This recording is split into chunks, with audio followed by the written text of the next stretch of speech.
Estados Unidos siempre fue presentado como la tierra de la libertad, la democracia y las oportunidades.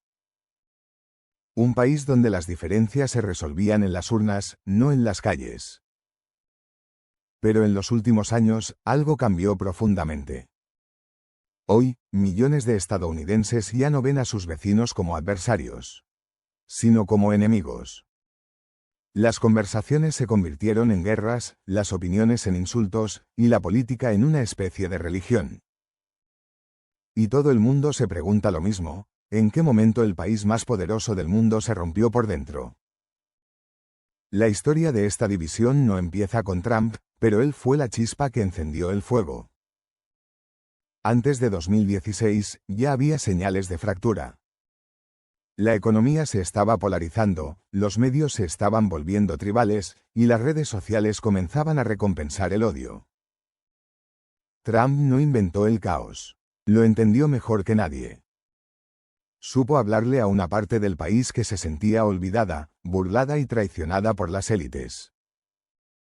Gente que vio cómo su poder económico, su voz y su identidad eran desplazadas por un mundo globalizado que ya no los representaba.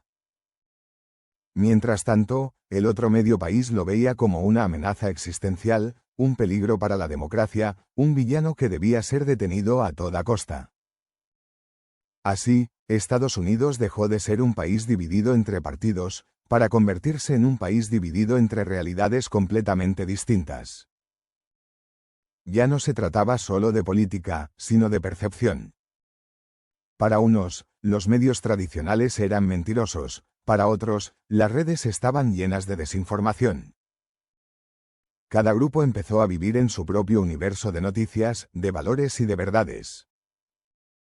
Si encendías Fox News, el mundo era uno; si abrías CNN, era otro completamente distinto.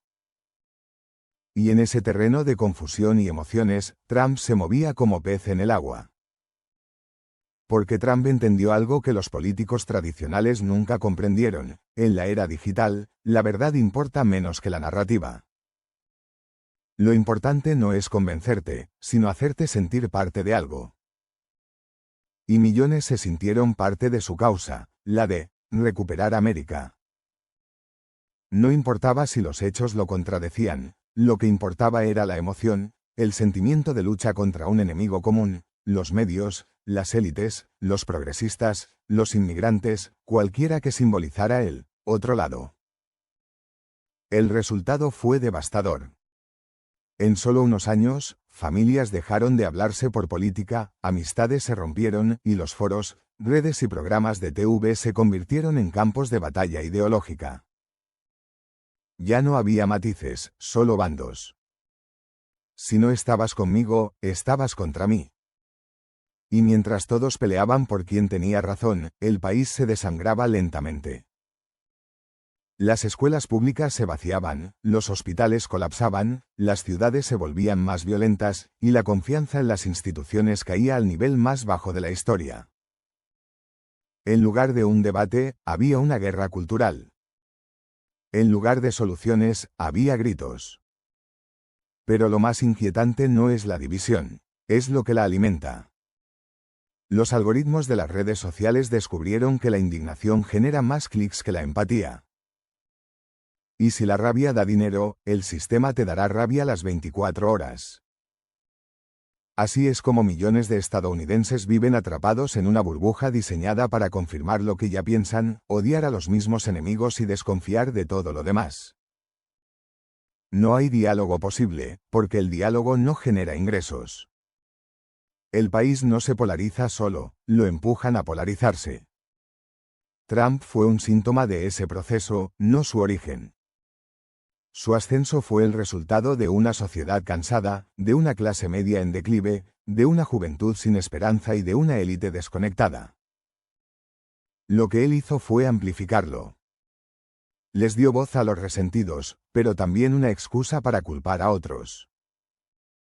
En lugar de unir, señaló. En lugar de tender puentes, levantó muros. Literal y metafóricamente.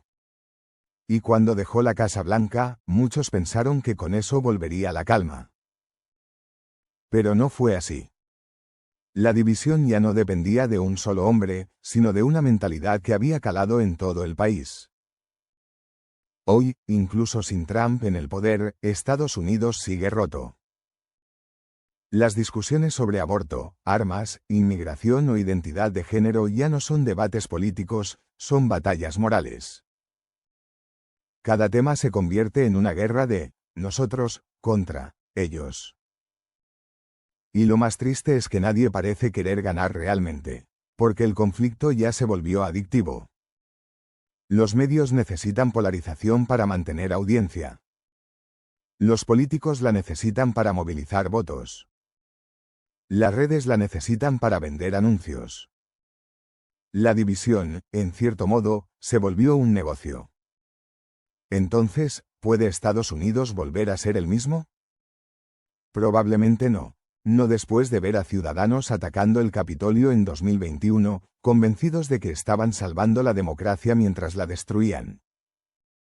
No después de años en los que la desconfianza ha reemplazado al respeto, y la información ha sido sustituida por teorías conspirativas. La gran división ya no es solo política, es psicológica. Dos países distintos viviendo dentro del mismo mapa.